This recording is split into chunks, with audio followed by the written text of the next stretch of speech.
Baadhi ya mashirika ya kijamii sasa yanasisitiza kuwa maandalizi ya maandamano ya Sabasaba yataendelea hapo kesho kama ilivyopangwa.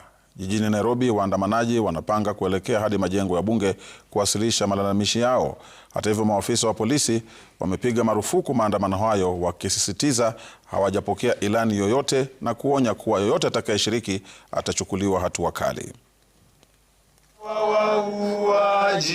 Baadhi ya Wakenya wameapa kuendelea na maandamano ya Sabasaba yaliyopangwa kufanyika jijini Nairobi na maeneo mengine nchini siku ya Jumanne. Viva comrade, viva. Viva. Jijini Nairobi, waandamanaji wanasema wataelekea hadi majengo ya bunge kuwasilisha malalamishi yao yanayohusu waathiriwa wa maandamano ya Sabasaba ya mwaka 2025 pamoja na kuendelea kushuhudiwa kwa visa vya utekaji nyara na mauaji wanayodai yanatekelezwa na polisi. Tomorrow, Kenyans from all walks of life will commemorate Sabasaba Day, a historical milestone in the struggle of democracy, constitutionalism, and accountable governance. We want tomorrow to take a petition to Parliament, not just because of police brutality and extrajudicial killing, but we want to take this cause further so that we can have a nation that everyone can enjoy living in. Wanasema waliwasilisha notisi ya maandamano kwa polisi Alhamisi iliyopita, wakisisitiza kuwa hata kama polisi watawazuia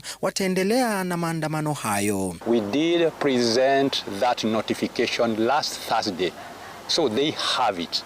Notification.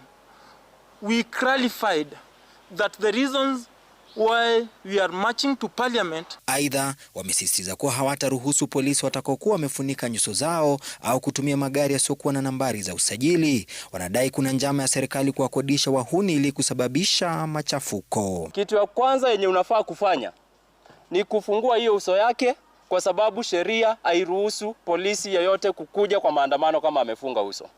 Hata hivyo, polisi wamesisitiza hakuna maandamano yoyote nchini kwa kuwa hawajapokea ilani yoyote, wakionya kuwa yeyote atakayeshiriki maandamano hayo atachukuliwa hatua za kisheria. If you gather tomorrow anywhere,